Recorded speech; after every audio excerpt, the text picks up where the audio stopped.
This podcast is part of the Big Heads Media Podcast Network. Go to bigheadsmedia.com for more great podcasts. And now, on with the show.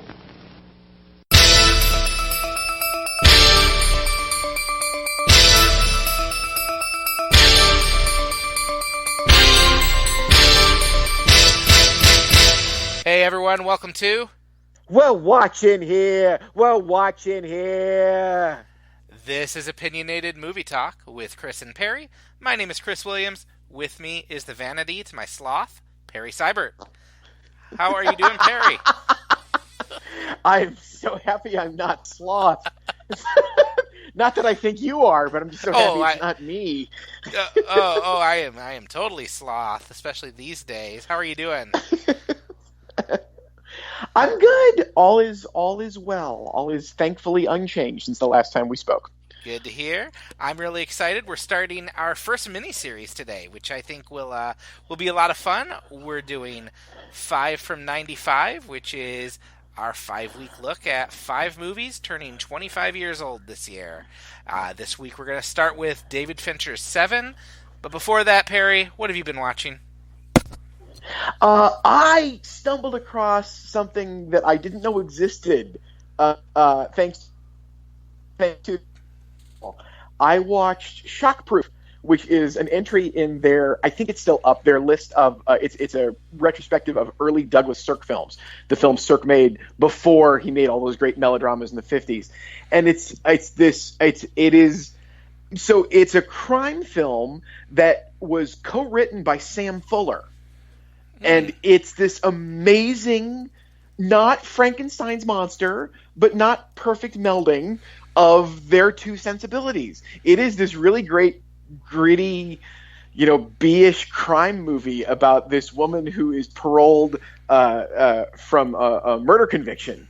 And she's got to put her life back together, and she's waiting to get back together with the guy for whom she committed the murder, who seems to have waited for her, but her parole officer is very much a do-gooder and has political ambitions and ends up falling in love with her. And so it's this great mix of this, the sort of the gritty crime thing we expect from Sam Fuller, mixed with the women's picture that you expect from Douglas Sirk, because it's very much about this female heroine and who she's going to love and if she's still in love. And they really commingle together in an interesting way. Like, they don't fuse. I'm not saying it's this perfect marriage, but it's also not this ugly contraption that's put together that forces these two disparate tastes together. It's a really interesting watch. I'm so glad it's there. And it's, if all else fails, Chris, 80 minutes. Come on. 80 minutes. They need to make more features that are just 80 minutes long. I agree. There is nothing more daunting than pulling up a movie, especially at the end of the day when I just want to sit and watch something, and I pull up something I really want to watch and find out, oh my gosh, this is 2 hours and 30 minutes long, and I don't have the energy for that. That may have come up with a movie we might discuss later in the podcast. But that sounds fascinating. What have you been watching?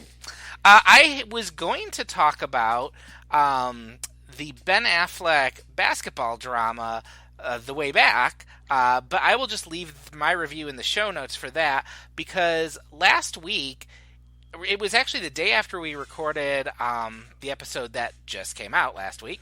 I think it might have just been from feeling guilty about admitting to watching Tiger King. But I wanted to, I wanted to delve into some good documentaries. So I went on Criterion Channel and I watched David and Albert Maysles' Salesman from 1969, which I had never seen before, and that so good. That rolled into a whole week marathon where I followed that up with Gimme Shelter and Grey Gardens.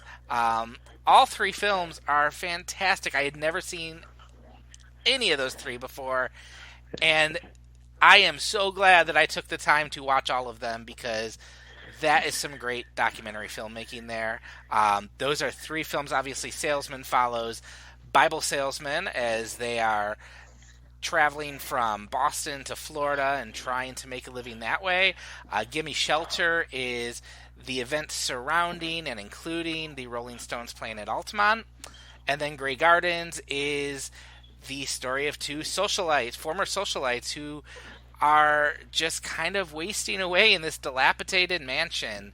And these three films couldn't have been more different. I loved them all. I think Salesman is definitely still this relevant look at how capitalism just forces this despair and depression on us. I felt like I was spending an entire movie with Gil from The Simpsons, the salesman Gil. And that was just this fascinating movie. I think Gimme Shelter it's by turns a really energetic rock movie, but it's also this fascinating look not only at all the events that happened at Altamont, but this metatextual look at the act of filmmaking and documentary filmmaking and who sees what and where they're pointing the camera. And then Grey Gardens is just... I walked away with that with my head spinning, because you walk away not knowing whether to laugh at these two women or feel bad for them or admire them, and that is a feature, not a bug, as the kids say. I loved spending all that time there. I could really do a whole episode on any of these movies, and yeah, I'm just so glad that I took the time to watch them. They are fantastic documentaries. I highly recommend them. They're on Criterion. I'm assuming you've seen all three of these, Barry.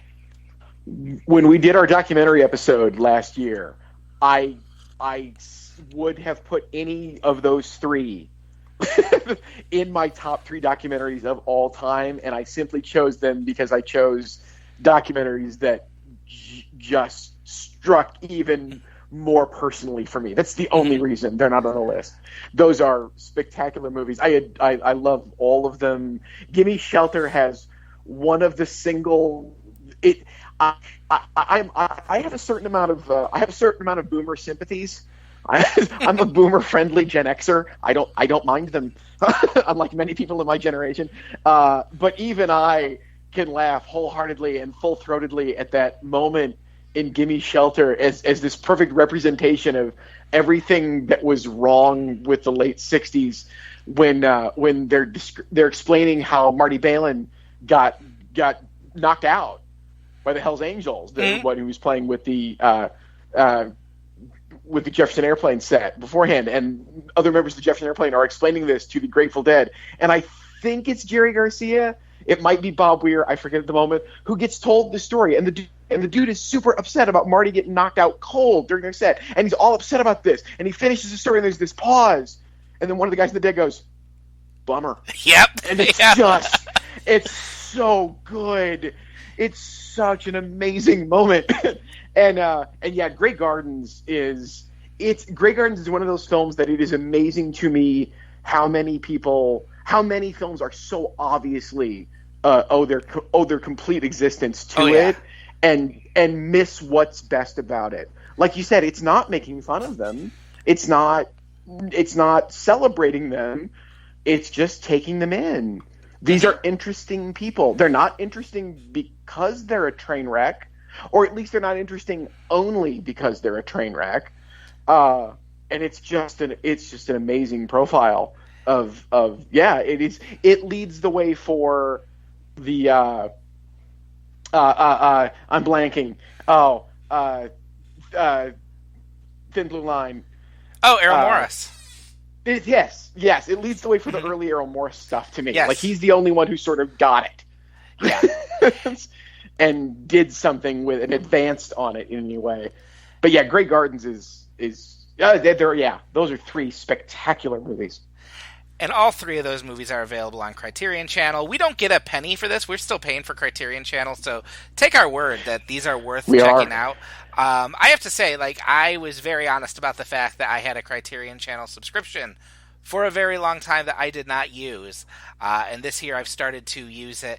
And I probably still use it less than a Netflix or a Disney, just because there's not really viewing on there that is lazy viewing at the end of the day. I want to be able to pay attention to everything I'm watching. I would say my satisfaction rate on there, I don't think I've turned away from a movie regretting having watched it. It's very satisfied in that service. So yeah, I mean that's one of the nice things about being in quarantine is I'm watching more movies and I'm watching good movies, which is always nice. Speaking about good movies, we're gonna talk today. Like I said, this is our 5 from 95 miniseries. We were just kind of talking, I think, after we finished recording an episode a few weeks ago, and somehow we started talking about movies from 95 and thought, well, what if we just do a series on 5 of those movies? So this week we're going to talk Se7en. This is David Fincher's second film, starring Brad Pitt and Morgan Freeman. And we have talked about this one on the podcast before. I believe you were the one who brought it up at Halloween, right? Yeah, we talked about it, how scary it is. It's one of the few films that's ever outright scared me in the theater. And as we were talking about a couple weeks ago, I remember vividly seeing this in the theater. I remember the visceral experience of having Se7en play out before me the first time it ever did. And we came on this because I forget from year to year. I really don't remember my top 10 lists from year to year anymore.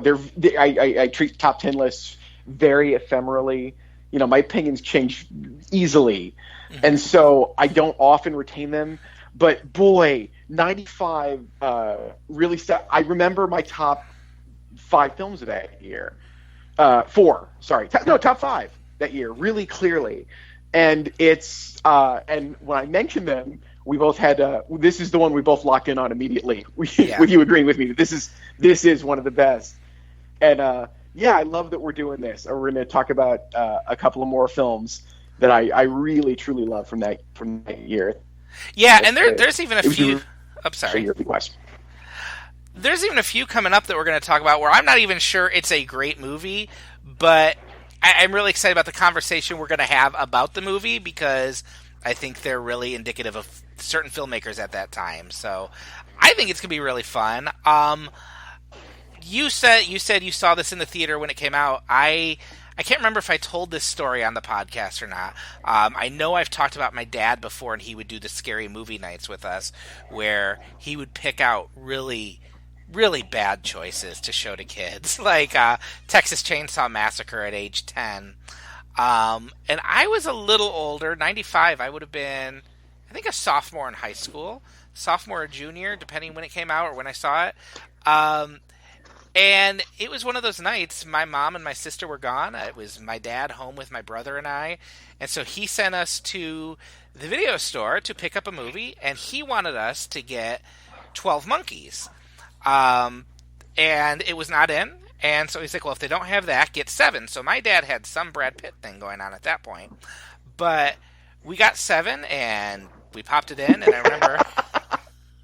Or just movies with numbers in title. No, that's very possible too. I remember we watched Se7en that night. I remember my brother, who is 2 years younger than me, fell asleep about halfway through. My dad, good for him. My dad was bored with the whole thing, and I did not sleep the entire night.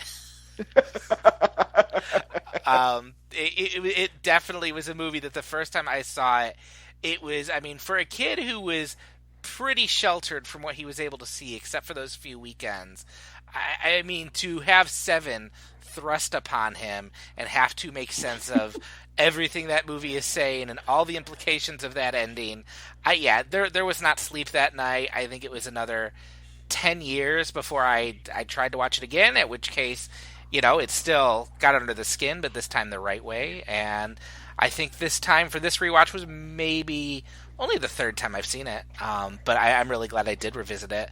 Yeah. I mean, where do you want to start with Se7en? I know you said you remember watching it in theaters, so I'll let you take the lead there. Well, it's one of the so like I think we talked about this in various ways over our time together. Some movies you just see at the right time. Mm-hmm. Some movies just hit you exactly in the moment that you are ready to take them in with everything they're accomplishing. I mean, I remember when Pulp Fiction, came out in '94. I was just starting my last year of college, and I was steeped in the French New Wave, and I could see that's exactly what Tarantino was doing. Like that was how I clicked in with the film. I didn't think that I'd watched so many of those films over the previous few years, and I'd never been able. I understood the importance, and I understood the inspiration to the filmmakers that I loved in the '70s, but I never saw anybody actually just use it like Tarantino does, and that was a blast. And for me, part of the reason I've always loved Se7en, aside from just the amazing, like I said, visceral experience of seeing it and the work it makes an audience go through, it struck me as like the greatest neo-noir I'd ever seen, because I was not too far removed from reading one of my all-time favorite articles, which is a piece Paul Schrader wrote called Notes on Film Noir in the mid-'70s, where he just lays out, okay, this is the history of noir in about 10 pages. Like, it's not this, it's not a whole book. It's just this article. And he talks about all these, he explains the influences on how noir came to be and what it is, and that, people throw this word around and they think it's a genre, and it's not a genre. It's a style. Genres are indicative of a particular type of conflict and in a particular setting. We know what a Western is going to be about. We know what a gangster film is going to be about. Noir isn't that. It is style. And it's and as directors became overly aware of it throughout the 70s, when the genre sort of, well, not that's the genre, when the style reached its apex in the mid-'50s and then started to disappear throughout much of the 60s, honestly, it starts to make a comeback in the 70s when we're willing to look at the darker aspects of American life in cinema again. We didn't do that for about 20 years there. And so that's when you get stuff like Chinatown, which is very knowing in its nods to old noirs. And it's a genre that stayed strong for neo-noir did for a long period of time. Throughout the 70s and 80s and into the 90s, and for me, I love the movie because it ticks off almost all of the things, all the stylistic touchstones that Schrader delineates in that piece. Like he talks about how noir is the majority of scenes are lit for night, even if they're in the daytime, blinds are closed. Yeah. And that's certainly the case in Se7en.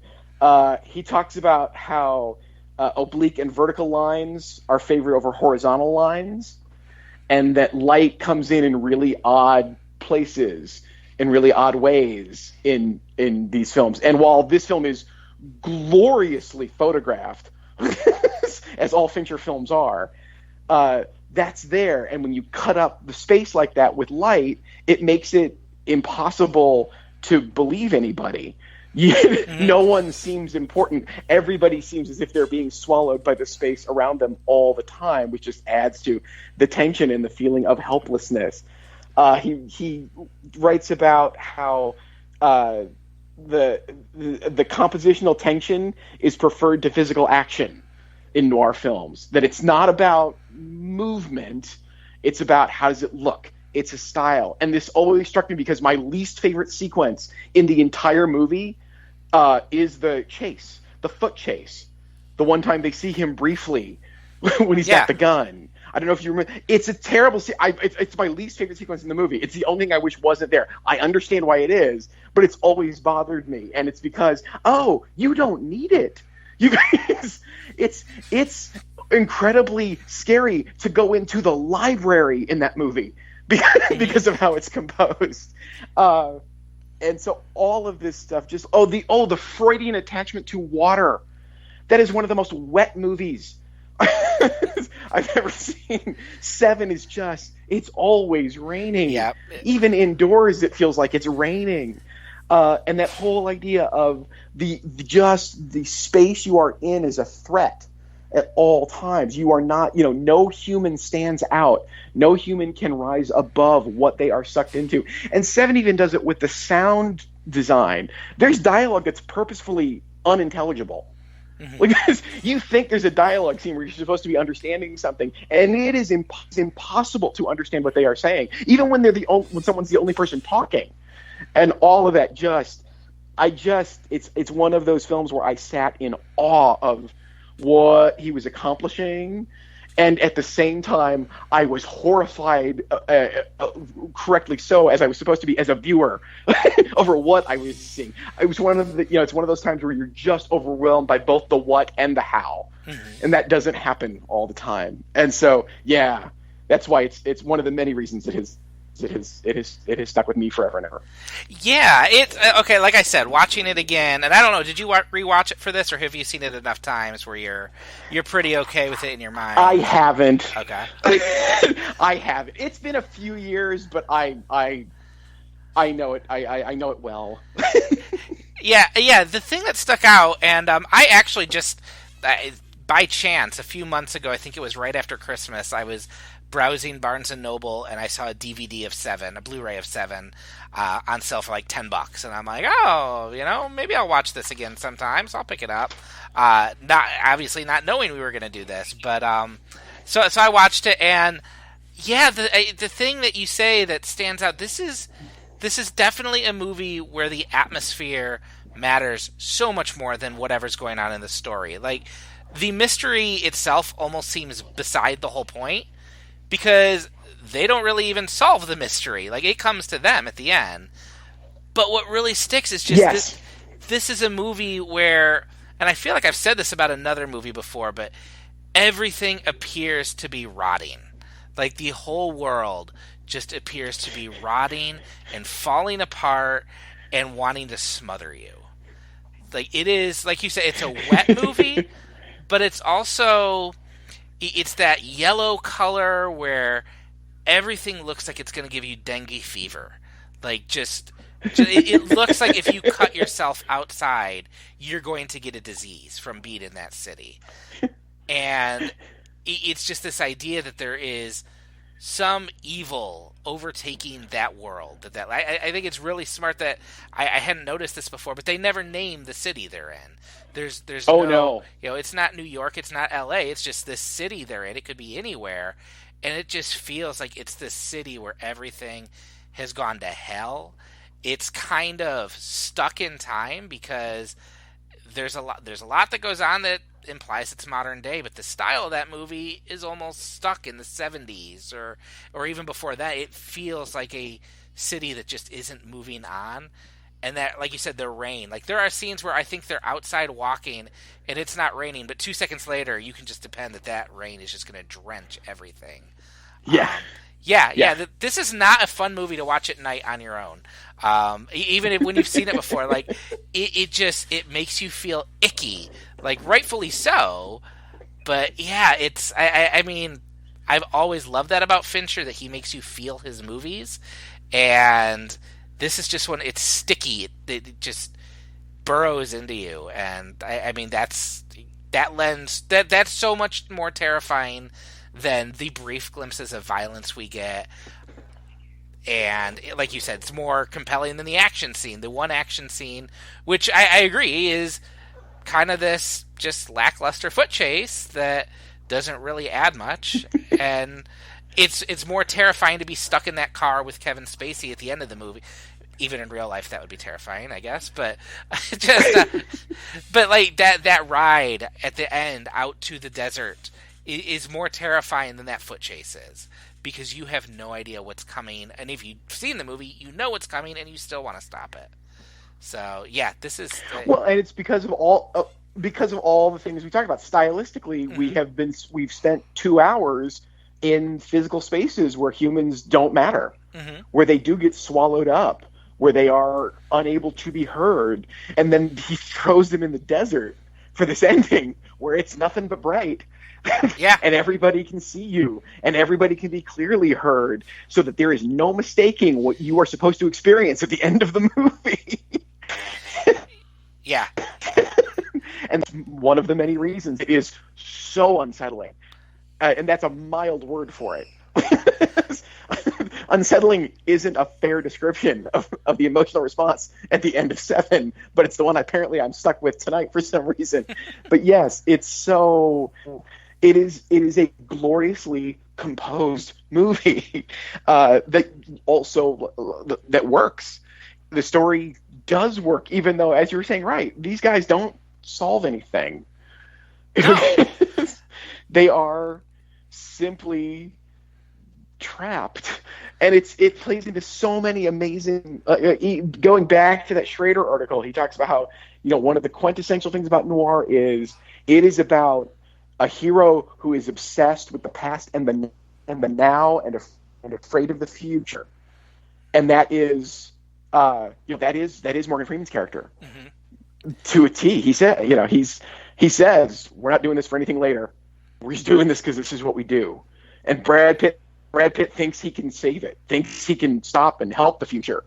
And it's why the most heartbreaking scene in the movie and the best scene in the movie and the scene that I will argue with anybody through the end of time. I understand she seems like a ridiculous public figure now, but Gwyneth Paltrow is a spectacular actress. Oh, yeah. And the scene she and Morgan Freeman have, the one moment where he tells her, where he can think about somebody else, where he can see how bad the future is, where he doesn't want it to come, where he says, get out, is just, it is heartbreaking the first time you see it. And then when you think back on what that scene means and what that scene is setting up for you to experience later, it's all the more spectacular. It's such an exquisite film. I really love David Fincher's Seven. Yeah. I love both Morgan Freeman and Brad Pitt in this. Because Morgan Freeman, you just keep waiting for that moment. Maybe I don't know if it was the same way in '95, but now having seen so many movies where Morgan Freeman plays a certain role, and this would have been, a year after Shawshank Redemption, you're expecting him to be the voice of reassurance or the voice of, levity or calm. Yeah. And he is just a man. It reminded me of Tommy Lee Jones in No Country for Old Men. It's really a lot of the same thing. It's this idea that I don't understand this world and I don't like it, and so I am going to retreat from it. And I think it's really fascinating to watch Brad Pitt as Mills. His whole response is, let's dig into this, let's follow the plot, let's get the clues. And Somerset, his tactic is he's burrowing deeper. He's getting literature. He's searching. It's almost this idea of there's not a rational answer that's going to explain this through the clues. It's going to take you into the deepest, darkest parts of the soul to understand what's going on. And that really stuck out to me. Where would Brad Pitt have been at this point in his career? So this is I at the top of my head, I can't remember what comes directly before and directly after, but I will tell you, this is the moment where I became a Brad Pitt fan. Okay. I was very much a Brad Pitt agnostic before this point. I get it. I understand why you all think he's incredibly sexy. He is, but I'm not seeing anything that tells me I need to pay attention to him other than that. And this changed that for me. And very rarely has there been a moment where I turned my opinion around on a performer on a single film. This was one of those very few moments. To watch himself purposefully not ugly himself up, but in no way rely on how he looks. Mm-hmm. I mean, he infamously went with brown tinted contacts for this to cover up his blue eyes. He really wanted to downplay all of that.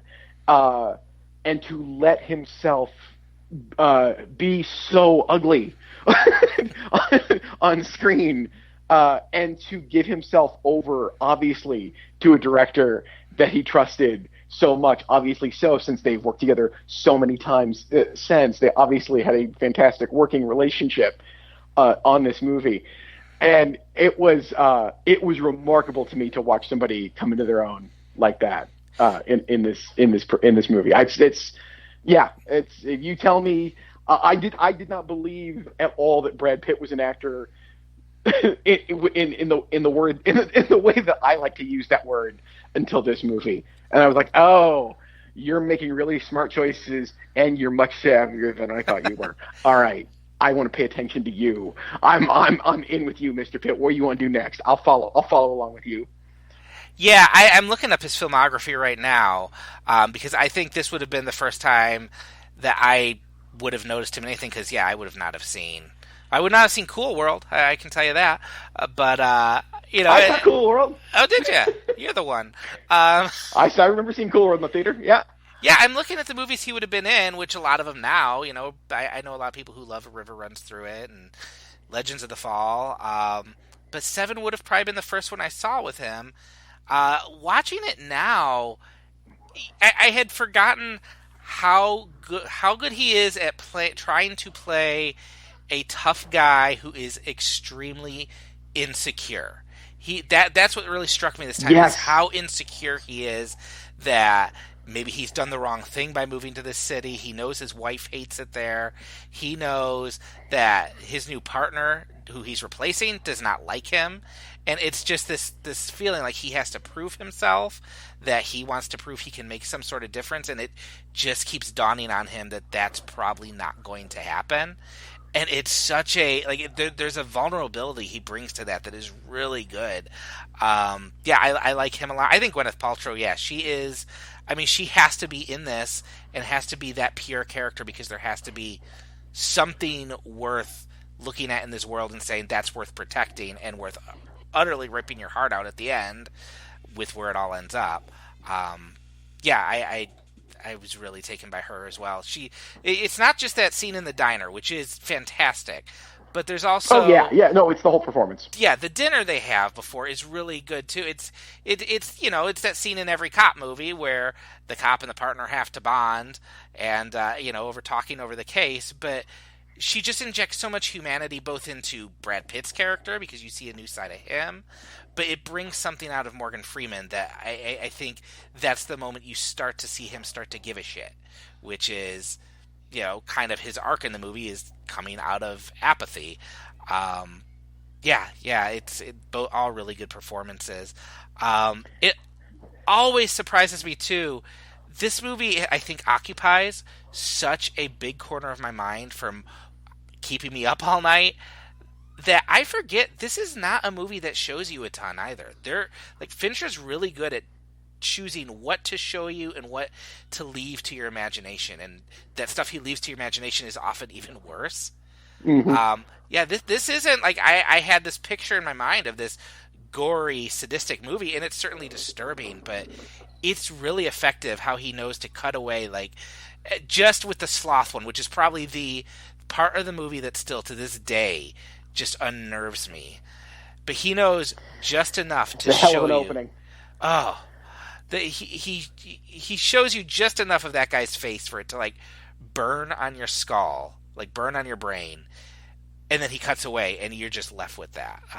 But yeah, it's gosh, I mean, there are just so many dark corners this movie likes to look down, and you got me thinking about describing Brad Pitt's character that way as a tough guy who is obviously insecure. Who is, who is, I don't want to say fallible, but beyond that, who recognizes that they might not be in control of everything, that they're, or they're responding to that in some really strong way. And I realized that's really consistent. That consistent feature for Fincher. I'd never really thought about it before, but that's certainly the entire point of Fight Club. And that is, when you were talking about it, it reminded me of I really like Fincher's version of Girl with Dragon Tattoo, and I really like it because you see James Bond play genuine fear, and Daniel Craig can do that. Daniel Craig does that really, really well. I cannot think of too many high-profile movies that are following that storyline where you see the male figure in absolute panicked fear for their life. And he does that in that movie, really, really effectively. And even something like Social Network, which is all about the the havoc that is wreaked when the fragile male ego is unaccepted. That's really fascinating. I'd never thought about that as a leitmotif for all of Fincher's oeuvre.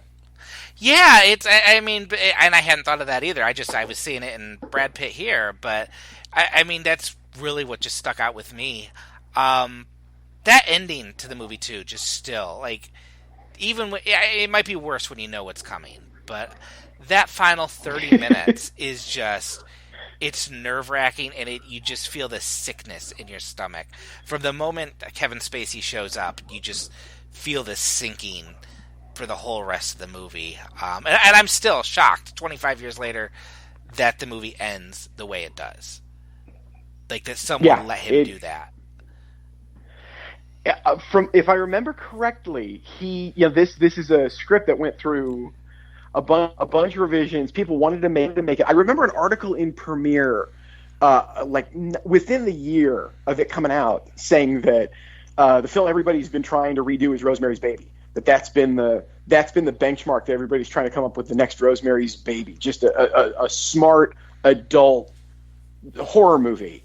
And then when I saw this, I was like, oh, they did it. Fincher did it. Mm-hmm. And I remember reading that the script had gone through a bunch of revisions, and then that Fincher came aboard and read the original script and said, why aren't we shooting this? And so shot it. And you got to remember, he's coming off of Alien 3, mm-hmm. which he did not, which we've talked about before, was certainly taken away from him. That movie is only half his. And by the way, it's the half of everything that's interesting. But that's so remarkable that I don't think if he'd had that fight the first time around, he would have bothered the second time. Like, he knew this is what needed to be done. And boy, was he right. Yeah. Boy, was he right. It's funny. I read a few things this week. One of them was that when they sent over the script, they sent him over a version that ends the way the movie does, with Gwyneth Paltrow's head in the box.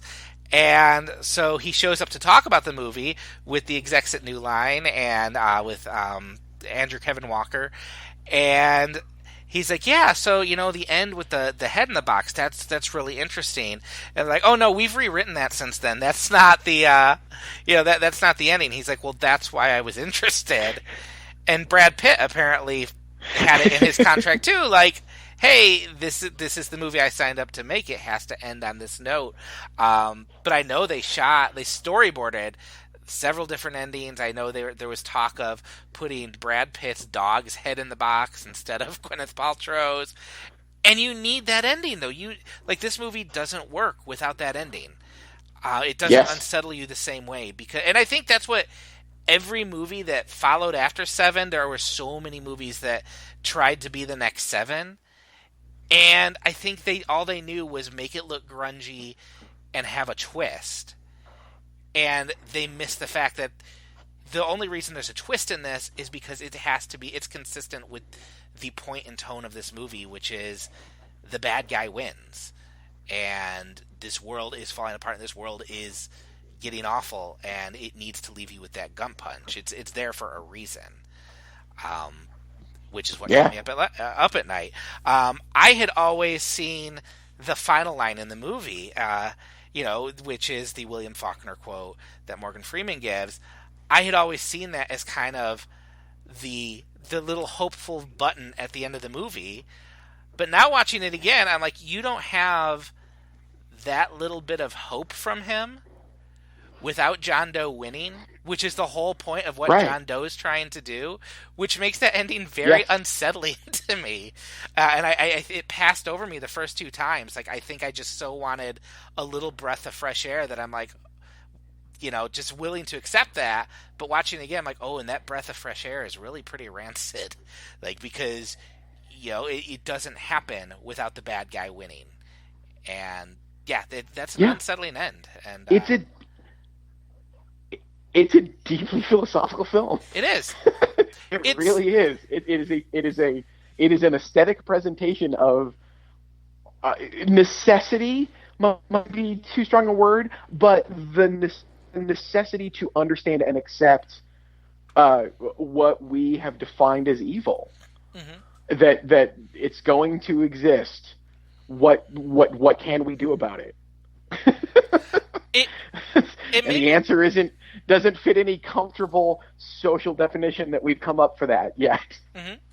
It made me think too, at this point in time, and especially when they would have been starting to make this, you had had just a few years before Silence of the Lambs came out, and I do really love Silence of the Lambs, but I remember, as do I. I remember, there was this issue at the end of that everyone, a lot of audiences were starting to cheer on Hannibal Lecter. And it almost feels like this is a reaction, like, we're going to make a movie where, you don't cheer on the bad guy, that you don't really want the bad guy to win. Here are the implications of what happens if he wins. Like, it almost feels like a reaction to that. And I don't know if it was, and I'm reading into that. But it almost feels like, oh, okay, here's what really happens. When Hannibal Lecter gets to win, when he proves he's right, here's what it costs you. It's not just cheering over a nice pun. But I don't want to say it too much because I really do like Silence of the Lambs. But and I also think, like, there's this feeling I have, like, I know this movie isn't a supernatural movie, but in my head I always want to group it with, like, a supernatural thriller. And I think it's because that feeling and presence of evil is so strong in this movie. Like, it feels... Oh, well, yes. Yeah, I mean, it's not a cop movie. It's a horror movie, but... Yes, it's supernatural in the sense that it's a vision of hell. Mm-hmm. So yeah. It's absolutely fitting that you would think of it as supernatural in that sense, not in the ghost sense. Yeah. But in the Rosemary's Baby sense. Yeah. Oh, yeah. I was really, really taken by watching it again. It probably will be, another decade or so before I watch it again. But I think that's a testament to how powerful it is too. Yeah, and I think what it did to me too was watching it again. I realized when I think back about Fincher, I was severely underrating this movie. Like, I kind of had it as a mid-tier Fincher, but it might be. I might put Zodiac ahead of it, but this might be. I could stand an argument for this being his best film. He made, in successive decades, one of the best films of the decade, and they both happen to be serial killer movies. I don't care what order you want to put them. They're two very different movies. And so, some of it is a matter of taste. I tend, at this point in my life, to give Zodiac the edge. But it's ridiculous to rank them. It's a stupid. It's a conversation starter and nothing else. Yeah. These are two just towers. They're so good that The Social Network is his third best film. That's how good those two movies are. Yeah. And I mean, easily his third best film. It's great, and thoroughly different than the other two as well. And he's this is where I bought the Fincher. I was all in on Se7en, to the point that the follow-up, The Game, is the only film of his I actively dislike, because I just kind of hate what it is, and I was so expecting greatness after Se7en. Se7en gave me such an expectation for what he was going to follow it with, and what he followed it with was just the exact opposite of this. He made a film that was all style and about how great the style was, with just rubbing your face in the fact that you would expect substance. I was like, oh, you're disappointing me now. Now you remind me of the music video director you were. This is not what I want from somebody. What's interesting is when I knew we were going to do this, I really wanted to go back and watch as many of Fincher's films as I could. And I didn't get beyond Se7en and The Game, but I did rewatch The Game, which I had not seen since, looking at this on Wikipedia, I had not seen it since September 12th, 1997, which was its opening night when I saw it in theaters. And I remembered really enjoying The Game and really thinking it was a clever, stylish thriller with a really cool ending. So watching it again, I realized that's not really true. It's a movie where if you think about it for 2 seconds, none of it makes any sense. There's some stuff I like about it. Like I like Michael Douglas's performance in it quite a bit, and I think it's Fincher making something that looks really stylish. But it is a movie that, in many ways, to me, it just feels like a weaker version of the movies that bookend it from Fincher, because Seven and The Game and Fight Club all have this theme going through of trauma or chaos shaking you out of complacency. Like, all three of those movies deal with that in some way. And The Game is kind of, it's the safe studio version of this. It's exactly what you expect when you say Michael Douglas is in a twisty thriller. It feels safe. It doesn't make a ton of sense. There's nothing in this movie that stands up to rational thought. But it's also playing around with this idea Fight Club deals with, which is the idea of losing everything to truly find yourself. But again, it feels like the safe version of that. Like, this is the version of Fight Club a studio wouldn't fight him on. It really feels like the one that should have come before Seven. Yeah. So I was surprised to go back and see that. And that even the way he plays with the ending just feels like a cop-out. And for me, the film that points out how empty it is actually the follow-up to Fight Club, Panic Room, which is a perfect B thriller. I adore Panic Room because that is truly just an exercise in genre that isn't playing any metagame with you. It just works. And to realize he could do that made me so happy. I thought at the time that's exactly what he needed to do. He just needed to make a meat and potatoes movie, and he did. And he made a great one, a really entertaining one. And then, of course, he waited 6 years to do Zodiac. So, and forming what I believe is sort of to Fincher's career. I tend to think of Zodiac as the beginning of the second act. It's funny. I'm looking at his filmography right now, and I realize he has this tendency to do a movie that sometimes I don't like it at all, or sometimes it just feels like it's him kind of getting something out of his system, like some sort of, I'm gonna make a movie so that I can play around with my toys a little bit, or make something that's kind of a technical exercise, or he'll make something I just don't like. And I realize he'll do that, and I will dislike it, and then he'll do something to follow it up that I actually really like. So he followed The Game up with Fight Club, which we talked about Fight Club last season. There's a whole episode you can listen to. He did Panic Room, which I totally agree with you. I think it is a very effective suspense piece. It's not doing anything revolutionary. I think he was getting a lot of technical stuff done that he wanted to do. He was playing around with new cameras and computers and everything, and it works, but it's, it doesn't get under your skin. I love that he outright steals the opening titles of North by Northwest. That's my favorite, one of my favorite things about it. But then he follows that up, like you said, with Zodiac, which I think I'm in agreement is probably his best movie.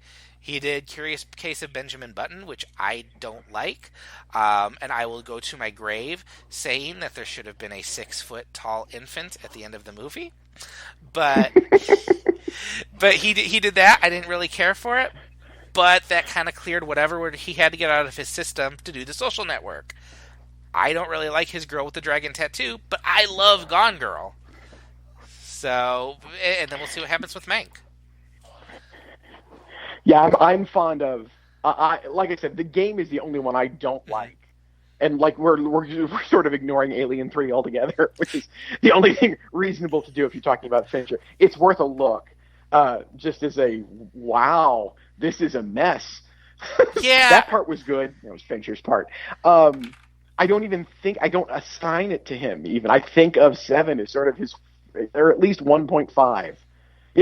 Yeah. The first time we get to see a true artistic statement, and oh, damn, did he knock it out of the park. Yeah, I don't even think I would have seen Alien 3 until years after I had seen 7. I'm pretty sure I saw Alien Resurrection before I saw Alien 3, which probably made Alien 3 seem pretty good. But yeah. Yeah, comparatively. Yeah. It's weird. I don't think of it as his. Yeah, but then he'll do these movies where it seems like some of them I just don't like, but it prepares me that, the next one I'm probably gonna really like because he's clearing something out, and then he usually just tends to really impress me. What I have not seen is Mindhunter. And if we really are... Sorry?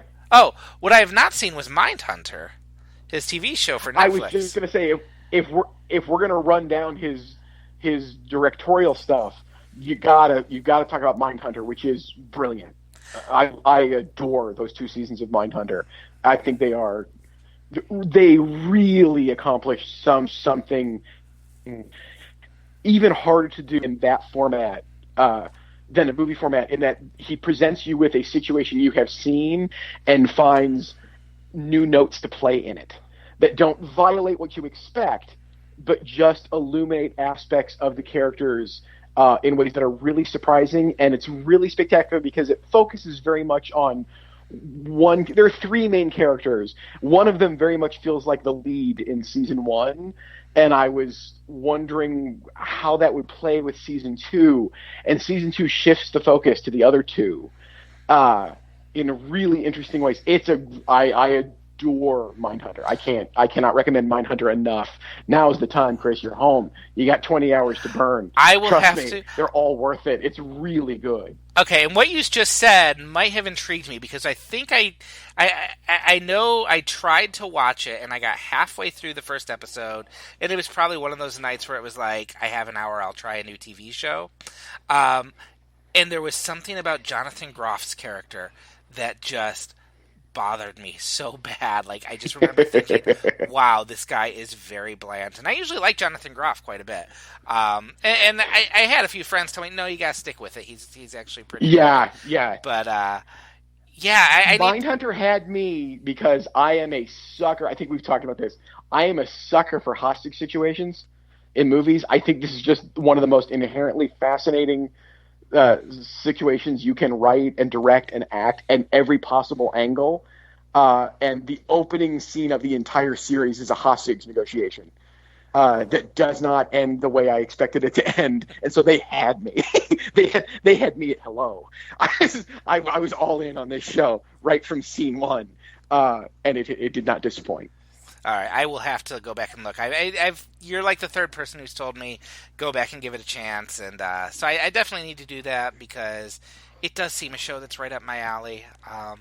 Much more so than House of Cards was, which I know he was also involved with, but I think a little less hands-on. He was. It's that he left it. He was very much there for the first season and helped Netflix launch it. Okay. From what I understand, like, Netflix didn't have, it was the first Netflix prestige show by any means, and they had no infrastructure in place on what to do, and he basically gave them the entire ad campaign. Like the visual, the posters and the magazine ads and billboards, he completely designed and gave them. So it's very much, and you can tell in that first season that it's very much his. And you can tell after that first season that the rest of it is them trying to make it without him. I watched it longer than I probably should have, and I didn't finish it. How's that for how long I watched that show? I watched it longer than I probably should have as well, but for me that was about 6 episodes. And then I was like, yeah, I think I'm done with this. I think I'm good. And that was in the day where I didn't have 20 Netflix shows to choose from. So, well, is there anything else? Is there anything else we need to say about Se7en? Other than, if you've never seen it, go watch Se7en and marvel at what hits at a movie that I can't believe is 25 years old. Oh my word. No, and it feels just so fresh and vital, and it was really, not to bring the room down or anything, but watching it at this time when it sometimes feels like everything is just kind of falling apart was really kind of jarring. And especially because you feel like if you walk into those streets with Brad Pitt, you're going to get a disease really, really quickly. But I concur. Se7en is a fantastic movie, and I'm really glad we kicked off our series with this. Me too. Would you like to tell the people what we're talking about next week? I mean, I remember the 4 films we're doing, but which one did we say we're doing next week? Oh, are we doing Smoke? I think I had Mallrats down. Are we doing 12 Monkeys? Which one are we doing? Oh, I think I had Mallrats. You did have Mallrats down. You're right. We're we're going to do Mallrats, and we will slice open the decaying carcass of Kevin Smith and analyze one of the most disappointing filmographies of the 20th century. And the thing is, I haven't seen Mallrats in years, so I'm kind of looking forward to going back and revisiting a movie I remember sort of liking, but it's really just an excuse. Like, Kevin Smith just fascinates me, the choices he has made. Not always in a great way does it fascinate me, but it is definitely, I think, worth talking about.